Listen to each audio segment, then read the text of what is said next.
All right, are we good to go?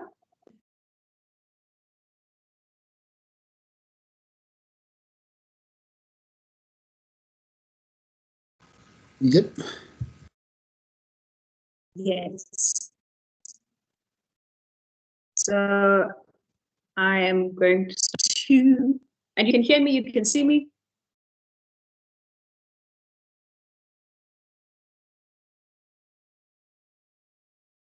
Yes. Can I get a confirmation? Okay. Brilliant. Let's do this. Good afternoon, ladies and gentlemen, and welcome to the Innovation in Action lecture series that is proudly brought to you by the Directorate of Innovation, Technology Transfer and Commercialization at the University of South Africa. I am Violette Tubese, an innovation consultant, and today I have the pleasure of being your host and moderator.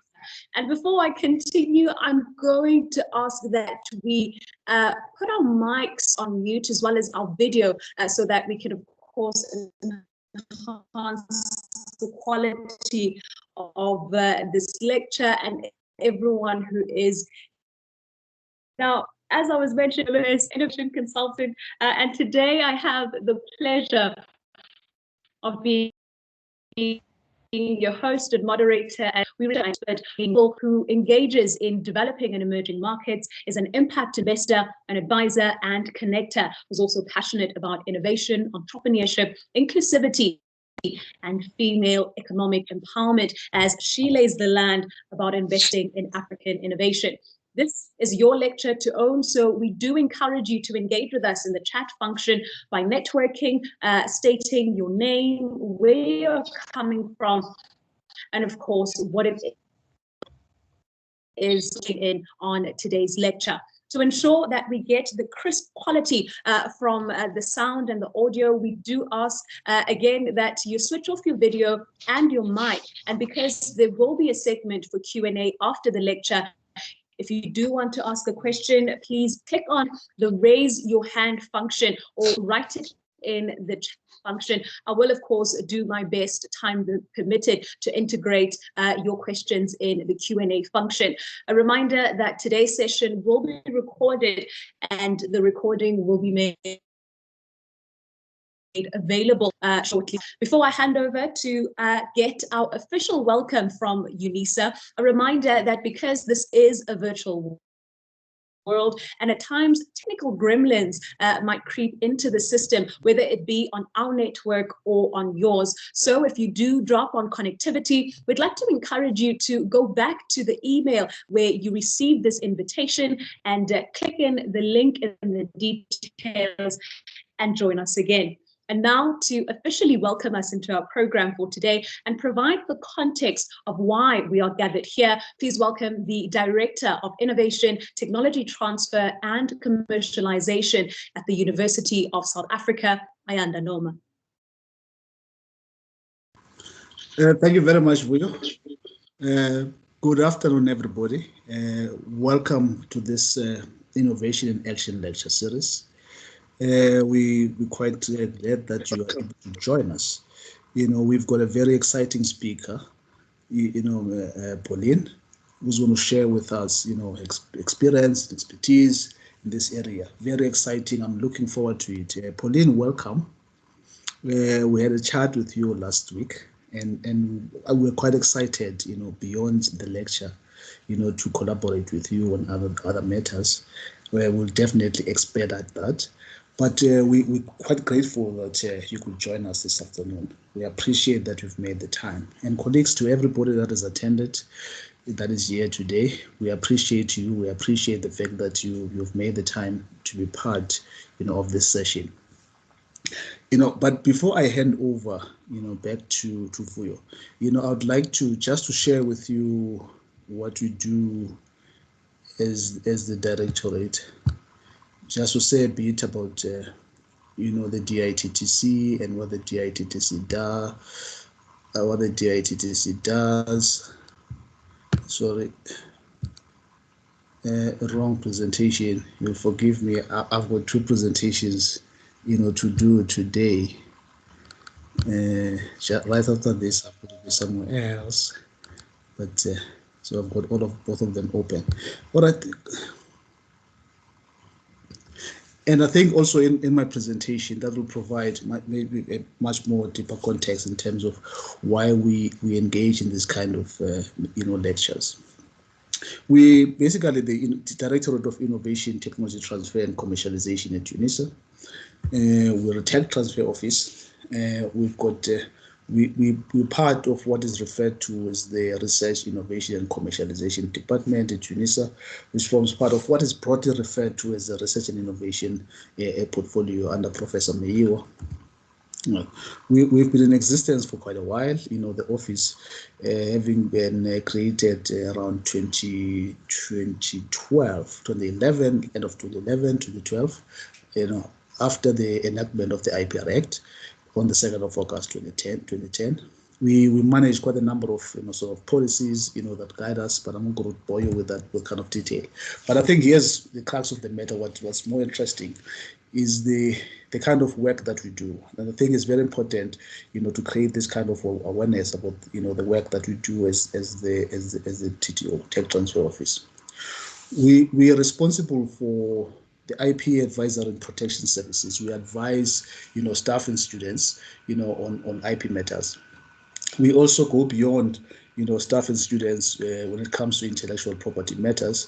We also host what is called a Technology Innovation Support Center, which is an initiative of the World Intellectual Property Organization, Companies and Intellectual Property Commission, as well as the National Intellectual Property Management Office. Right. Therefore, we're able to give advice to people coming, from outside of the university. We've been doing that for quite a while now to, sort of entrepreneurs coming to the university seeking that kind of assistance, sometimes referred to us, by our partners. So we provide this kind of advisory service, but also we protect IP that comes out of UNISA's R&D activities. That's one of our core mandates. But also we're responsible for ensuring the development and commercialization of this IP, and to make sure that it's of consequence to the people of the Republic and it contributes to socio-economic outcomes of the country. We run quite a number of innovation support mechanisms. I'm going to talk briefly, just go run through them for both staff and students, where we encourage them to come up with innovative ideas, that are targeted at solving societal challenges. We're really focused on getting people engaged in innovation and solving societal challenges. We also we are partner now in what is referred to as annual UNISA Student Research and Innovation Showcase, which brought in students from all over the country, UNISA students, to come together and learn together and discuss issues relating to innovation, issues relating to research, but also give them a platform to really put forward their innovative ideas, which has been quite successful. We're also responsible for various international innovation partnerships. We run quite a number of, we've got partnerships with different institutions, inside the country and outside the country, very much focused on supporting and promoting innovation. We also, perhaps maybe I would say for our sins, we found ourselves responsible for the UNISA International Student Exchange Program, which affords students an opportunity to go and visit and learn, more importantly to learn, from what's happening in other systems in other countries, in other universities. So we've been running this kind of initiatives, and of course over the years that we've been responsible for this, we've made sure that it focuses on innovation. So innovation has become quite a key pillar of this. The recent one that we undertook in 2019, they're very much focused on innovation, and of course, want to keep that going. There's a new framework that we're going to implement this year, which is quite exciting. But also, as part of the things that we do is we've got the responsibility of creating greater awareness within the institution. The importance of innovation, the IP, the commercialization aspect, just generally the tech transfer, aspect. We run a series, of awareness initiatives and training under the banner of Innovation Sense. This particular lecture forms part of our Innovation Sense, sort of program, right, which is the Innovation in Action lecture series, where our intention is to really for us to have conversations, about innovation, and of course have conversations about how we can pursue that agenda within the institution, how we can pursue that agenda within the country, how we can build bridges, right? And of course, the crucial aspect of the university is an internationalization component. Right? How do we build bridges with the rest of the continent? It's of no use, in this day and age, to be insular and focus only on the continent. The continent is on the march, right? We cannot afford to be left behind. So we've got to connect with what's happening in the rest of the continent. That's why we're engaging with quite a number of people from, innovators,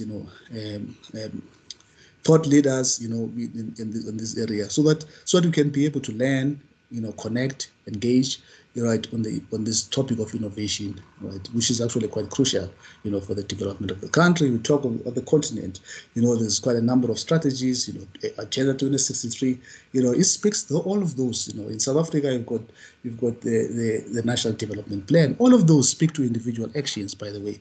It requires also individual actions as much as, there's government action that's required, but also individual actions as well in terms of making those a reality. But we also run a pre-incubation program, right? And this particular program supports innovators, right? We want to develop the ideas, and of course, we're starting up. It's really growing, right? At this point in time, we focused on the winners of our UNISA Innovation Challenge. Give them support, so that they can be able to develop the ideas, and to think in terms of how to translate those into business, solutions out there, that could be deployed, out there. We also have, as part of the program, what is called the Tswana Inter-University Innovation Challenge, and the winners of that competition also form part of the pre-incubation program. We also have, as part of the innovation science, we've got a 7-week business model canvas training, right? Now, as part of that, if people participate in that training, and of course at the end there's pitching sessions. If the judges have the view that your pitch is very good, there's merit in there, then of course we accept you into the pre-incubation program. The idea is really to accelerate, provide support, but also to accelerate the development of these innovative solutions, and of course, the translation of this, into sort of viable businesses, at the end. Right. So I think I was given only 5 minutes, right? But I will come to this aspect, which actually is quite interesting. As part of the things that we run, training that we have, we've got training on IP, we've got training on innovation. We also have training on IP commercialization. But also quite interestingly, is that we're bringing now, I think in the second half of the year, some Blue Oceans thinking, from Blue Oceans of Association. Of course, that's going to be training that we're going to be running, maybe limited, this year, with the aim of actually, sort of expanding on this in the next year. But we also have a very interesting and exciting project with SAGE, where we'll be rolling out, a series of podcasts, very much geared at supporting, entrepreneurs out there, various topics. Look out for that. It's going to be quite interesting. And of course, with the UNISA Innovation Challenge for students, that is still open. Anybody that wants to apply, we are calling on you students. We're saying, if you have an innovative idea that is targeted at solving a societal challenge, this is an opportunity for you, right? To participate in this particular program, to bring forth your idea, of course. And of course, there's a program that is attached to this to actually make sure that, we capacitate you, we give you the necessary skills and knowledge so that you can be able to evaluate and develop your idea, to the next level, and actually come up with a much more, stronger idea going forward. Well, with those, without, spending more time, I think I've spent my 5 minutes, Vuyo, right? With those 5 minutes that Vuyo has given. That was I handed over the Director of Innovation, Technology Transfer and Commercialization. Lisa is practicing the title of this series, and that is Innovation in Action. Without any further ado, we move to the highly anticipated part of the program, and the showcase of innovation in action with our guest lecturer, Pauline Koelbl, as she lectures us under the theme of investing in African innovation. Founder and CEO of AfriProspect and She Equity, Pauline is an innovation expert in developing and emerging economies, an impact investor, advisor, connector, and a seasoned impact-driven leader. Welcome you and thank you very much for honoring our invitation today. I'll hand it over to you.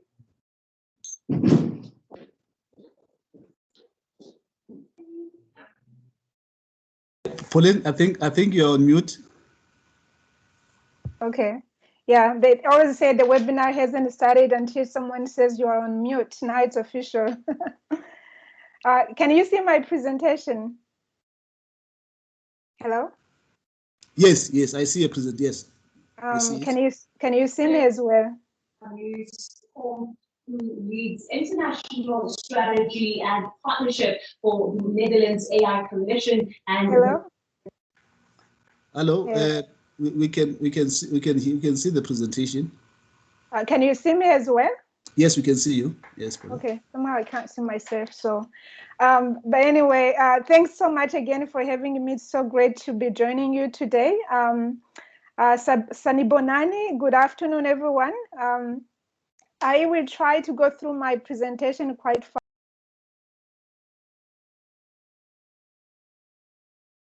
You've gone on mute. Am I don't know why it's just putting me on a mute like that. Okay, can you hear me now? Yes, we can hear you. Okay, yeah. So again, thanks so much for having me. I will try to go through my lecture very quickly so we can have a time hopefully for questions. I will start basically by sharing with you my outline. So I'm gonna be basically sharing my story, and through my story, hopefully you can see how I became a champion and a catalyst for innovation for Africans, by Africans, but also for innovation for the world. I will be sharing why innovation is important. I will share some example of innovations, my focus today, and why am I doing this, and then we will have a conclusion. So this is basically a summary of me. So growing up in Rwanda, I was hearing over and over this proverb that says, God visits other places during the day and he sleeps in Rwanda. So this is a very known proverb that you hear over and over in Rwanda. To sum up about me, I just say usually that I was incubated and made in Rwanda. And I was tested and accelerated by the world, first in the US and second in Europe, mostly Switzerland. And my passion is really about innovation, entrepreneurship, and empowerment of African women and the youth. So last time a friend of mine asked me this question, like if my life was a book, what would be the title be? And I decided since then that the title would be Paying It Forward. And you will see in my lecture what I mean by this. So maybe just quickly about my childhood. So I was born and raised, as I said, in Rwanda. I had very nice and fun early childhood. My parents, somehow they decided that I should become a journalist or a lawyer, because when I was a kid, I used to ask a lot of questions. I don't know about you, but then when I was growing up in Rwanda, it wasn't about you as a kid being asked, like, what do you want to do when you grow up? What's your dream? It was more your parents' dream that you needed to make happen. So at the end, my parents somehow, they settled for me being a lawyer. So they sent me to law school. So I was in the law school in my first year of law school when the war happened in 1994. I'm going to spare you the details because I don't want you to be crying. So that's because that period of my life has been really trying. But as the saying goes, what does not kill you really make you stronger. And sure, it did. It made me stronger. So I went from having a comfortable life, having fun like any other kid, to actually becoming a refugee and becoming a number. And I really here I highlight a number. So the worst things that happens to you is when you're a refugee is you're seen as a number. So basically your name, what you bring to the table, anything else doesn't matter. You are just a number. But again, for me, it took me some time to realize. But at some point, I decided that I didn't want this tragedy to define who I was. And of course, there was some luck. I got very lucky. After trying many times to smuggle myself to many countries and being brought back, starting from zero but not giving up, I actually managed to make it to the list of people who were being invited to immigrate to the US as legal immigrants. I highlight this if the Americans listening. So I arrived as a refugee to Tucson, Arizona. That's where I said I was tested. And basically there I had to start from zero. And again, I think for me, if anything I want to highlight here is being an African, being born in Rwanda, having the value, the hard working, but also having gone through the challenges made the testing in the US much easier because there were so many opportunities. And of course, I had to remember why I wanted to go to the US. And the reason I wanted to go to the US actually was to go back to school. Because you remember, I had a dream of my parents that I needed to make sure that it happened. So I wanted to go back to school. And I remember initially when I arrived, it wasn't easy to do it, but I figured out through the help of family and friends how to basically go to school and work at the same time because I need to pay my bills. And then I really, got used to the country. I made a lot of friends. The family that helped me actually became my families. And basically, I got my life back. And it was just fun. And it's that time when I decided basically that I wanted to, do what in essence, use what I have to give back to my continent, Africa. So this slide kind of summarizes my innovation journey. And my innovation journey is really, in one word, I would say Sankofa.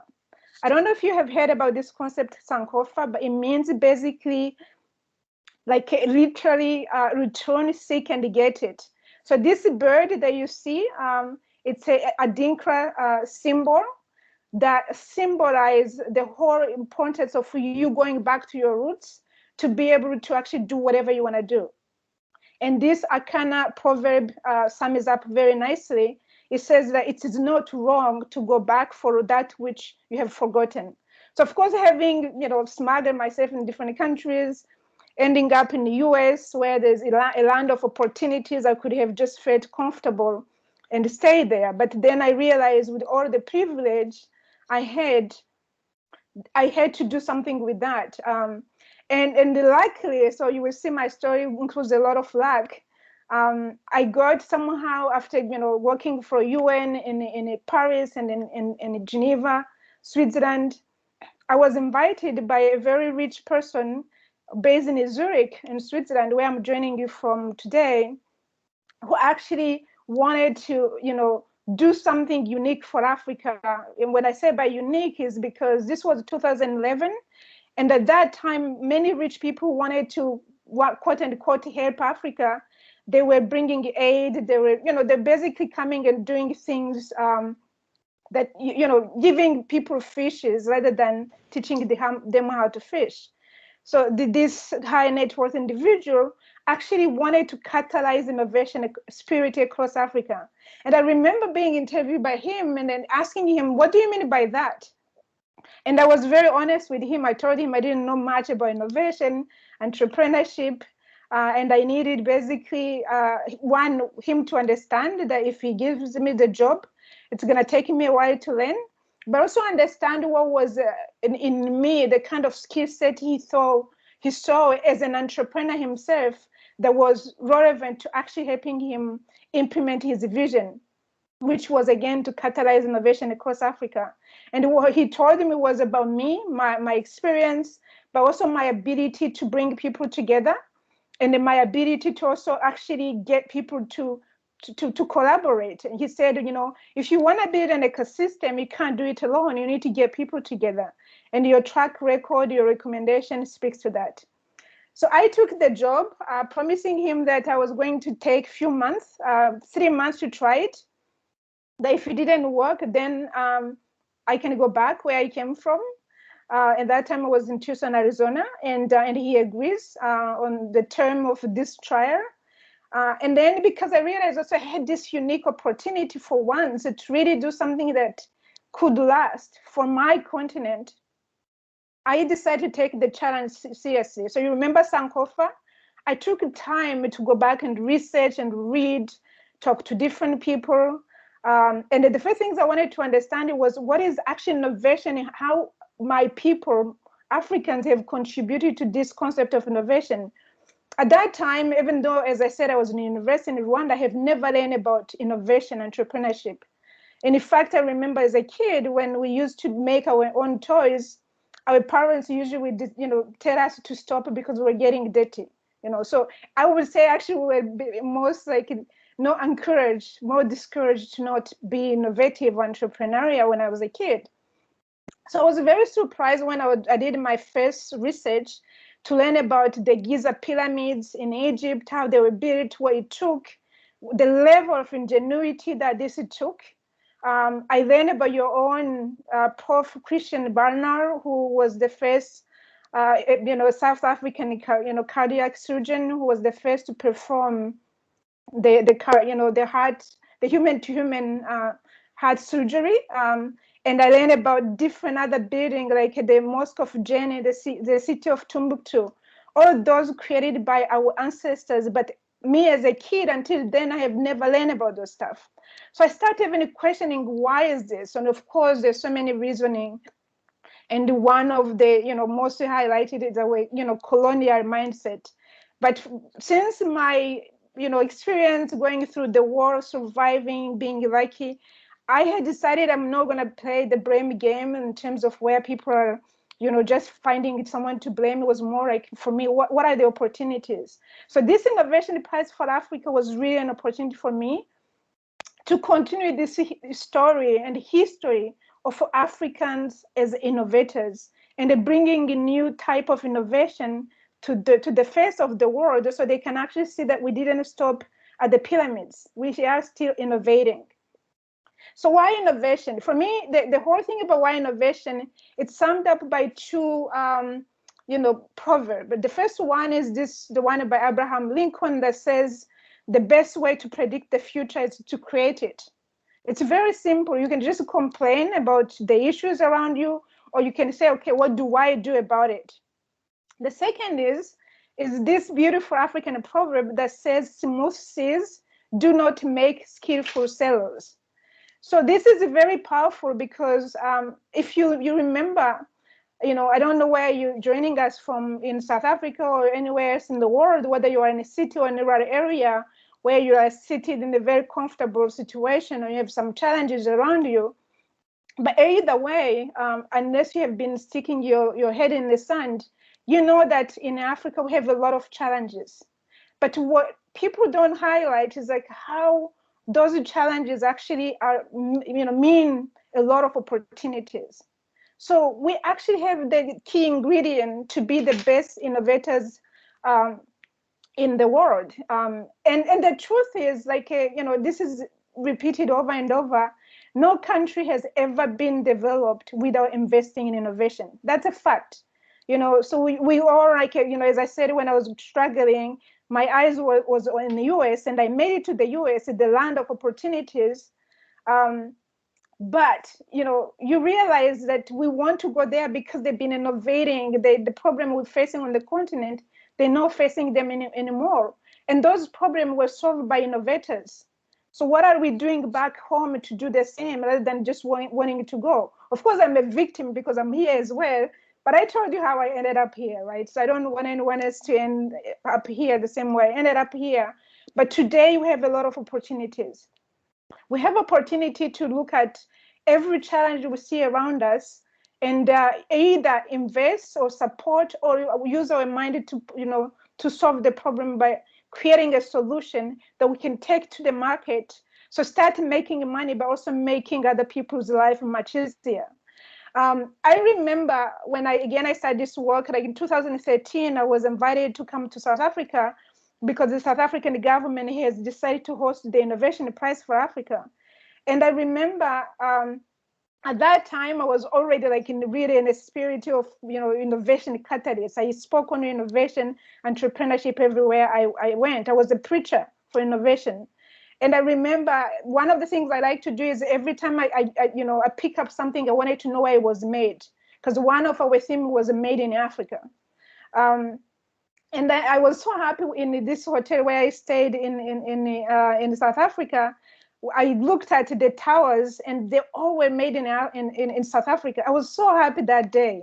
And I remember I used that example in my follow-up speeches everywhere I went, saying, you see, South Africans are making their own thing. How can we work with South Africans to do the same? How do we make South Africans also realize it's not just them being South Africans, they're Africans and they're ahead of many other countries. How do we get South Africans to collaborate, not be inward looking, but looking at Pan-African, coming on board to support basically, solving those challenges.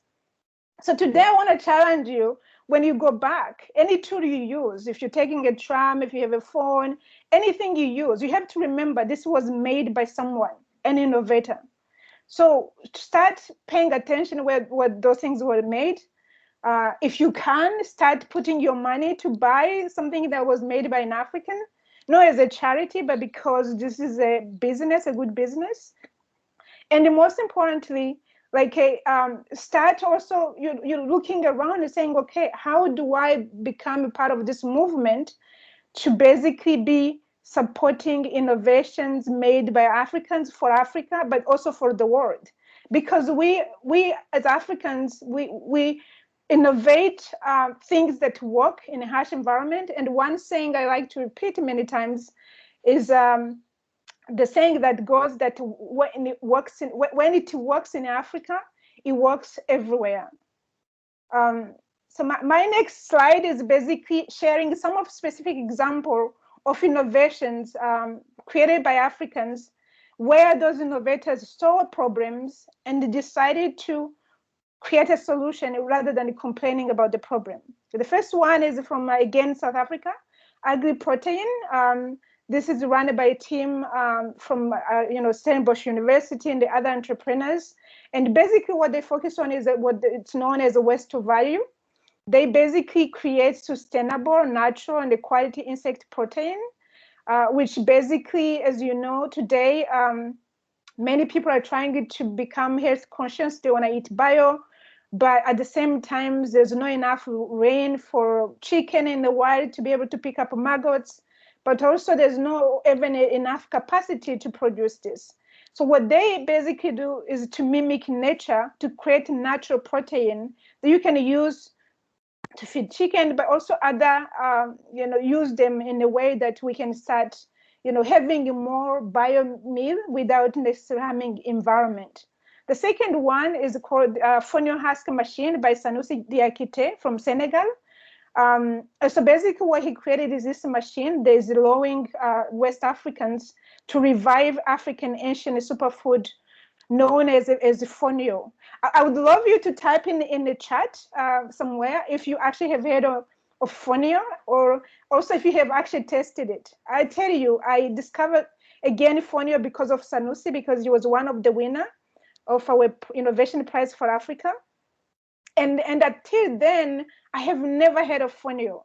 And when I read about fonio and I tested it, I decided I'm not going back. In fact, I just invested in a company in West Africa that is actually also transforming fonio. So if you don't know fonio, Google it, find a way to start eating it, get in touch if you think there's a way to introduce it to your market. Because again, this innovation, it's innovation that a Swiss or an American will never create, because they don't know fonio. Why would they create fonio husk machine? Because when they don't even know fonio. And again, this is to highlight how important is the context. You look around, you see a problem, you create a solution that works, but also on the way, you create a job, you make money, and you help other people's lives become much easier. The other one is also another typical African solution for African challenge, fufu mix, created by Togolese Logo Misob. And basically what he wanted is to ease up the houseworks, child. And here again, who is affected, mostly women and the kids. I think in South Africa, you call fufu nsima. It has a different name from different countries. In Rwanda, West Africa, we call it ugali. And so basically in West Africa, this is a job done by women. And if you have like a guest or you have a party, you haven't eaten until you have a fufu. So it's something that you need to be really, making a lot and takes quite some time. So with his machine, he was able to also reduce the time it takes to make the fufu in a way that now actually he even set up a cooperative where some women are buying the machine and then using it for other people to come and just make their fufu and go back to their household. This is not cool? Again, innovation by Africans for Africa, for the world. Like agri-protein, now it's a global business, making millions.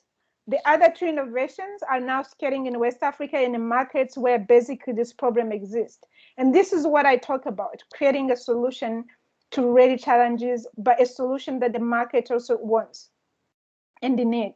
The next category is more in healthcare. I wanted to focus on the two sector, agriculture and the healthcare, because again, today everyone is worried about the health.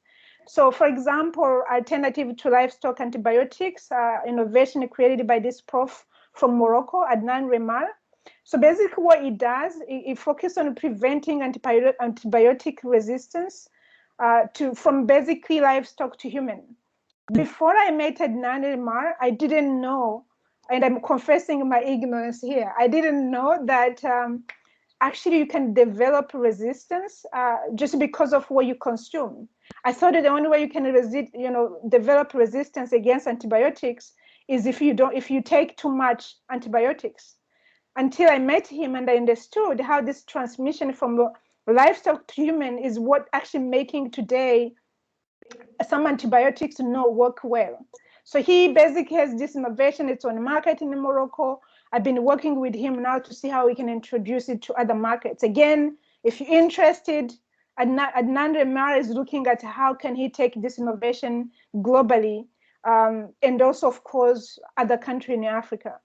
The other one, urine test, malaria test, UMT by Eddie Agbo from Nigeria. So I'm not even gonna dwell on this too much because we all know how many people are being killed by malaria. And one of the issue again around malaria treatment as well is like if you have a fever in many countries in Africa, the first things you think about is to go and buy medicine, because if you need to go to the clinic, you're gonna have to basically have them take your blood and you have to go back. So it just doesn't work. So what he has done is for you to be able to test whether you have a malaria or not from the comfort of your home. Basically, you don't need to take a blood, nothing else to use, no equipment, just the same way you test if you are pregnant or not. The last one, it's called electronically controlled gravity feed infusion set by Philippa Ngaju Makobole from Uganda. And this innovation basically reduce mortality rate, especially for kids. So basically what it does, it lowers the control rate of fluid flow, and it's very easy to operate. It has a safety feature, and it's also use the battery and electricity, which means you can actually keep those interaction coming through. Pauline, we had lost you there for a moment, but I'm glad we have you back.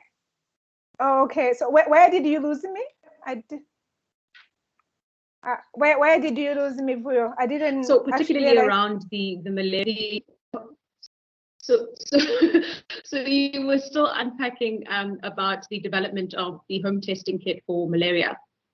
Okay, so just quickly, so the urine test for malaria is basically a kit that you can use the same way you use like the test for whether you are pregnant. Maybe men in the room might not understand this, but the women in the room will understand how this kit is very useful. So you can basically be able to test whether you have a malaria or not in just the comfort of your home. And it's on the market in Nigeria, and also he's working with different people. I'm also supporting him to see how we can introduce it to other African markets. So the third one is this innovation from Philippa Ngaju Makobole called electronically controlled gravity feed infusion. And basically what this it does, it's IV infusion set that reduce mortality. And the way it does this is basically has a control, tools where you can actually control the rate of fluid flow. It's very easy to operate. It has a safety features. It can operate on a battery as well, and of course electricity, which means you can actually use it in a remote setting. And this is very important because a lot of there's quite many deaths that are happening because of the issue around infusion, whereby maybe stop operating or you have more drops than what should be going through. And this basically can actually lead to mortality rate for for people, especially kids. So my focus today, I think I mentioned this and I'm looking at the time. I focus on two things. I group everything I do under those two umbrellas. One is the Afri Prospect, where just simply I connect African innovators and global markets. As I mentioned, I'm working, for example, with the Eddie Agbo to see how we can get the UMT to other markets in Africa. I'm working with Adnan Remar to see how we can introduce his innovation, which basically can, help reduce this resistance against antibiotics. So we do advisory, but of course I sit also on different, boards where I try to shape the agenda around innovation. And the other one is Share Equity, where I'm really spending a lot of time. And this is basically an initiative where we want to close the US $42 billion gender funding gap.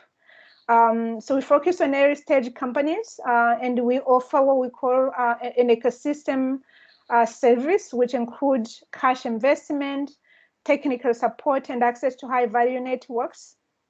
And of course, we like to build partnership to make sure that the women we invest in don't have to run around raising money when they get ready for the next round of investment.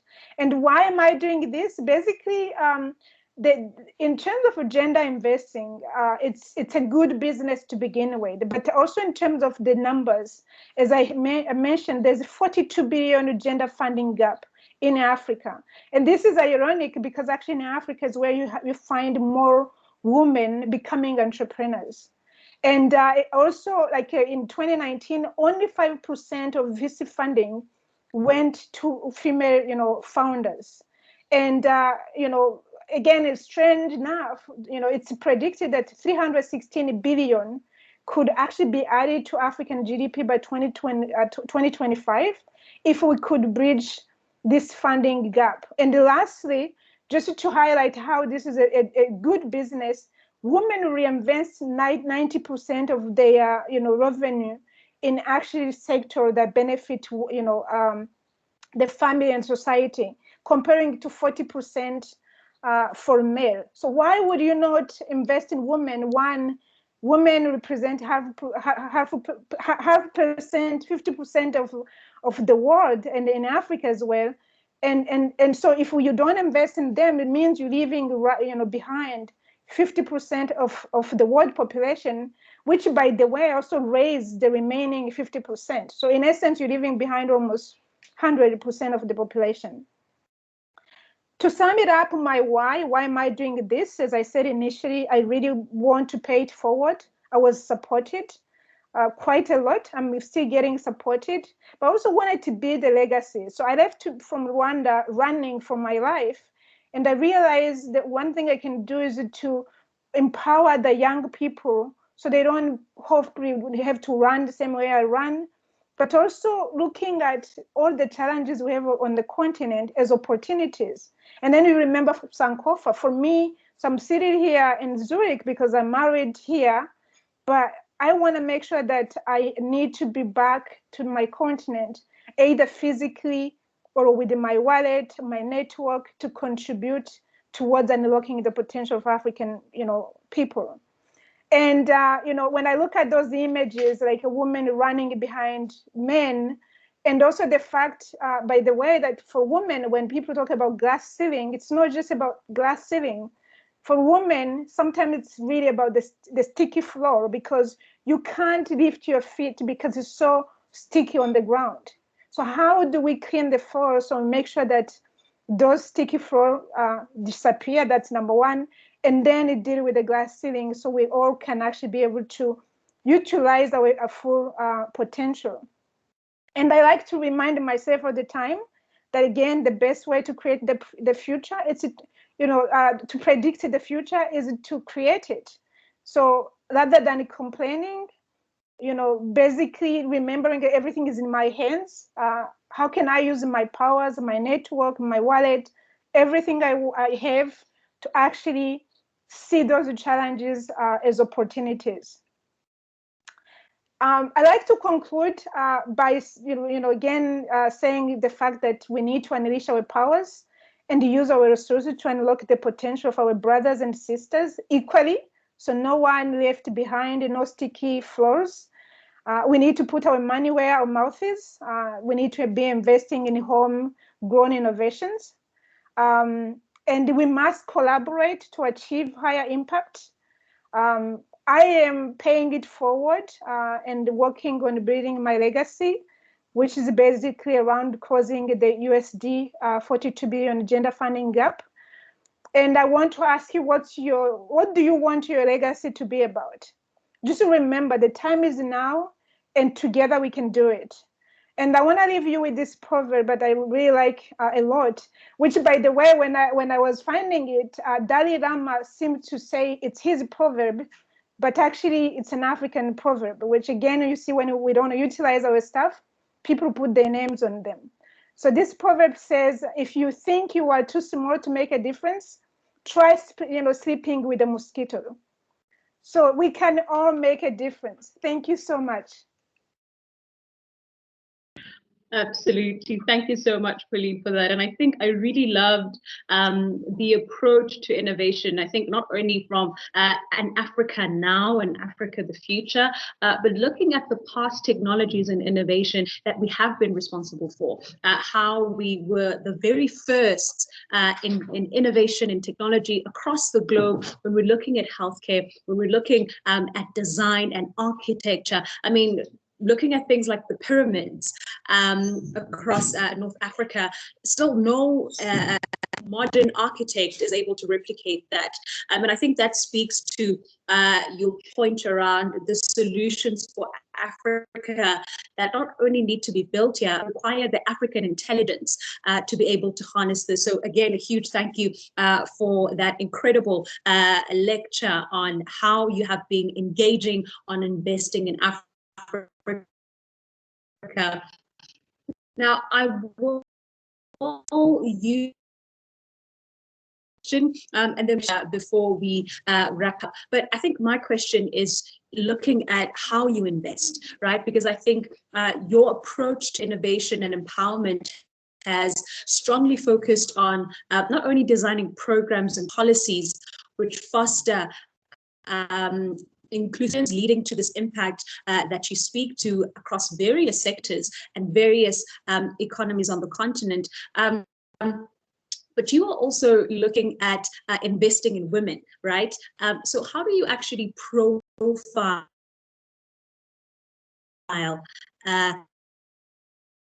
innovation? How do you to speak, do your due diligence, right?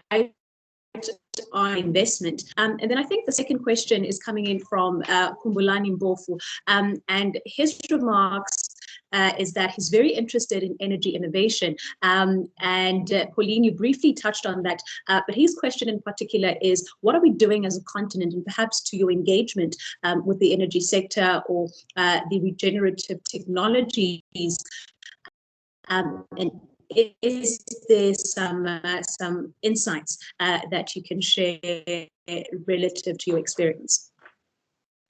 Thanks so much, Vuyo. I didn't quite get the full question, the first question, because it was breaking. But in terms of how we invest, how we find our investment deals, if that was the question. So basically, my approach is really ecosystem approach. And I also would like to recommend anyone who also wants to make a difference in the African innovation entrepreneurship landscape to adopt it. What this means, there are quite a lot of key players. Like, there are many people like me who are trying to play their part. But if we don't connect and collaborate, it means we actually missing out from impact perspective. Because imagine if I work with you, Vuyo, and you are an incubator, and and then accelerator. It means people that you have incubated, I take them in, and then let's say there's a McLean next door who's an investor, and we connect with McLean for investment, right? So that pipeline. It's what's going to make us win. One, from a resource perspective, we're not going to be spending money jumping around finding deals. Second, the effort you made in incubating will be paid off, because then the same people we get the next skill set they need, and then be introduced to investors. Because, for example, in a female area of investment, one of the issues, women are having to compete for scarce resources with men, right? And most of the capital allocator today are men. So men would tend to invest in the men because they will assess them better, they understand them better, they understand the language.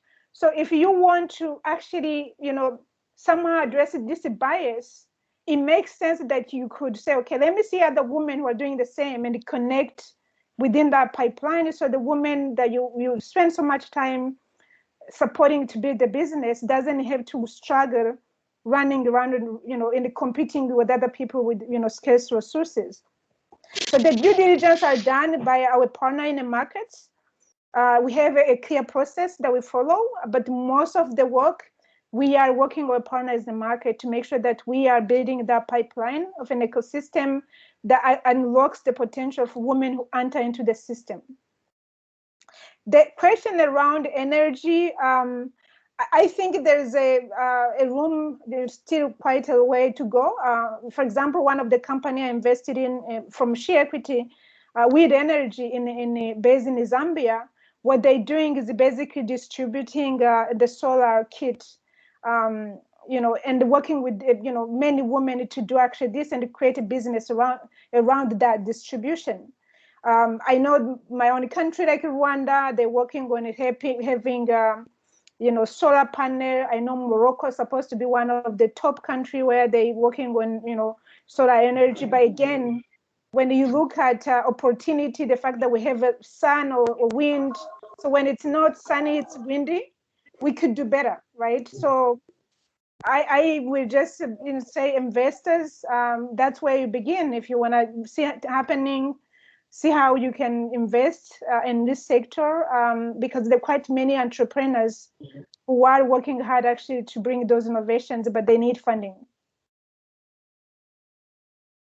Absolutely. And I think to echo your statement around the concept of decoupling, right? I think shifting from using raw materials to then these regenerative technologies like renewable energy that we're talking about.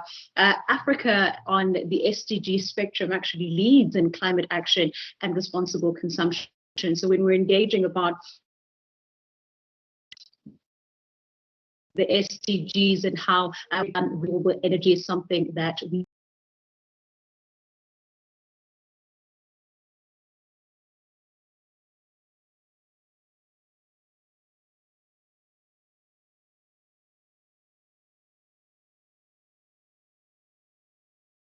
Hi, Vuyo, I lost you. I don't know if it's me, but I have lost you. Feedback around how are you Vuyo, we're losing you. Are you able to?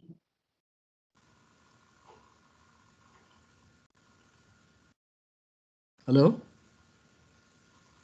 My goodness. We can see you. Yeah, we can see you. Yeah, it seems to be. You probably need to come back from there. Excuse me, or are they talking about me?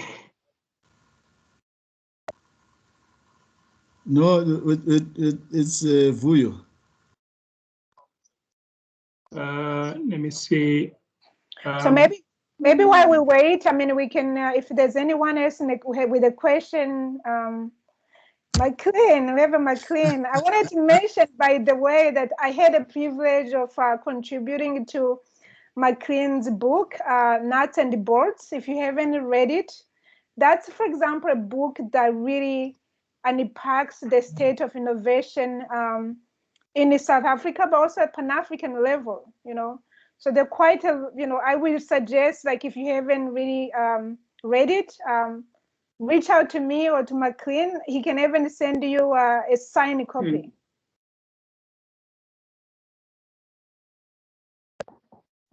Excellent. Thank you. You mean this one?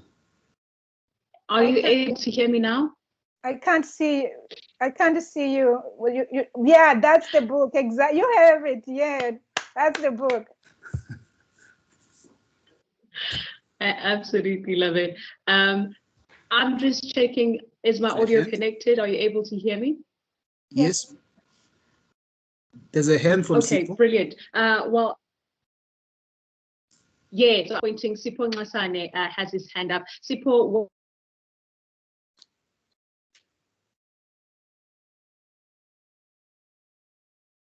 what is your...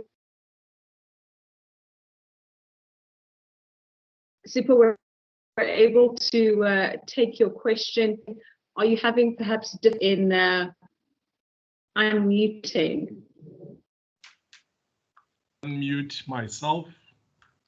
Okay, I was struggling to unmute myself. Thank you very much, Pauline. Okay. Okay, I hope I've unmuted myself. Thank you very much, Pauline, for an insightful presentation. My name is Sipho Ngasane. I work at the city of Tshwane. I've worked quite closely with Dr. Sibanda whilst he was still the CEO of the Innovation Hub. I work quite closely with Ayanda on various projects that he has mentioned earlier. One of my interest or passion in the innovation space is around the concept of innovation advocacy, specifically in government. We live in a continent where rules are quite stringent. How then do we build a solid innovation base in communities so that the people that were previously disenfranchised would participate in innovation so that they can realize the value of innovations, just as you have, Pauline. So it's a concept, others they call it innovation championship, or others they call it innovation patrons. I term it innovation advocacy because we need those people at ground level to be able to drive innovation, for it to work, for it to find relevance and resonance in our space. Thank you, Pauline. You're welcome. Very nice meeting you, Sipho. The thing is, as I said myself, also I call myself an innovation champions, innovation catalyst. And what I realize, it really makes a huge difference when you can actually show people the true innovations. Because we need also to be honest with ourselves. Sometimes the people tell you, oh, I have an innovation. You ask, what's your innovation? Oh, I have an idea. I want to do this and this. First, that's an idea. It's not an innovation. Or someone will say, oh, yeah, I created this methodology, but I still need to publish. At the most, maybe that's an invention, right? So we need to be realizing that innovation, it means something, a product, a process that is actually on the market that people have been able to use. So, and then the moment people see like, wow, this person went from, as they say, 0 to 1, had an idea, went through the process, created this tool, these processes, and this is why it matters. It becomes easier to champion a cause, So in essence, finding those role models, people who have created stuff, showing what would have happened if this didn't happen. For example, today there's this whole COVID-19 vaccine, discussions where we are so happy that the USA has agreed to, waive the patent, right? So from the beginning, realizing that, now, so I'm again in Switzerland, they're starting to open up a few things because people who've been vaccinated can move around. So even if you don't believe in vaccine, you're realizing, oh my God, actually, these people are able to do things I can't do just because someone created this vaccine. So we need basically to start, mapping out, finding very concrete example of innovations created by Africans for Africa and for the world, showing the difference they made. And then usually that's when you're going to get attention from politicians, because at the end of the day, politicians want something they can show during the campaign. The whole philosophy, I think you lose them. That's my experience, because we managed to get different countries to host the Innovation Prize for Africa.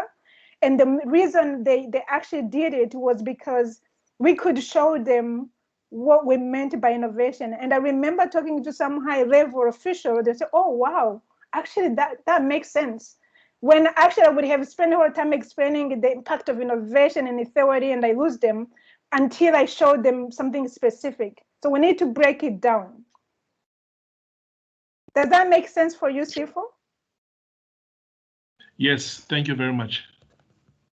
And let's collaborate. Let's all join hands to make this championship. Yeah, indeed. In fact, I was just texting Mr. Norma that at some point we'll probably need to come and visit Rwanda and see these great stories that you were referring to. It is one of the iconic countries that have transcended beyond political indifferences to rebuild itself and centered around innovation. Absolutely. So it's one of those. Yeah, thank you. Absolutely. Thank you for your question and your contribution. And I think a beautiful way to wrap this up in also highlighting how I feel a reading of minds and communities where we're all interlinked. And I think everyone knows at least 2 or 3 people in this call, and this is what essentially this call to action, looking at how we could open up innovation and create this intelligent, inclusive, and impactful innovation.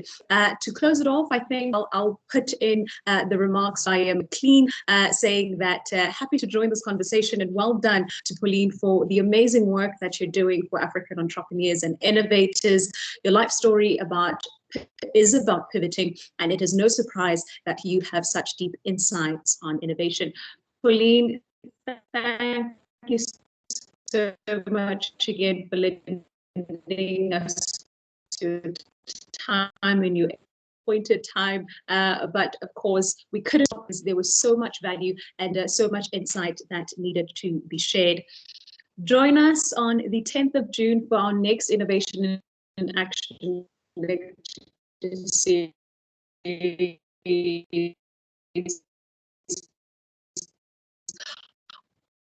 with Continental Free Trade Area Agreement under the Open Economic Forum, specifically geared to prioritizing the interests of youth in Africa. Innovation at unisa.ac.za. That's innovation@unisa.ac.za. A thank you to Ayanda Noma, who opened and welcomed us into today's and commercialization at the University of Africa. And our guest lecturer today, Pauline Koelbl, an innovation specialist, an impact investor, and entrepreneur who champions passionately and emphatically about African innovation through inclusion, investment, and impact development. Thank you so much for joining us today. My name is Violeta Tubese, and it has been an absolute pleasure to be your moderator for this session. We'll see you again at the next Action Lecture Series.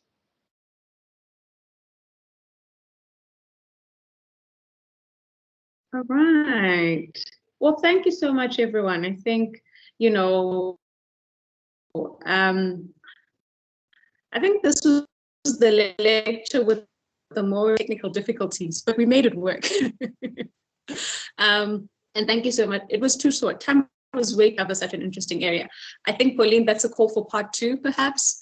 But I literally had to fly through this because I was looking at the time. Anna, did you hear that? That perhaps this is a call for part 2. Yeah. Hello. Hi, my queen. Great conversation. I'm sorry I was jumping in and out. I had another commitment from 2:30, to top of the hour. You're still recording, by the way.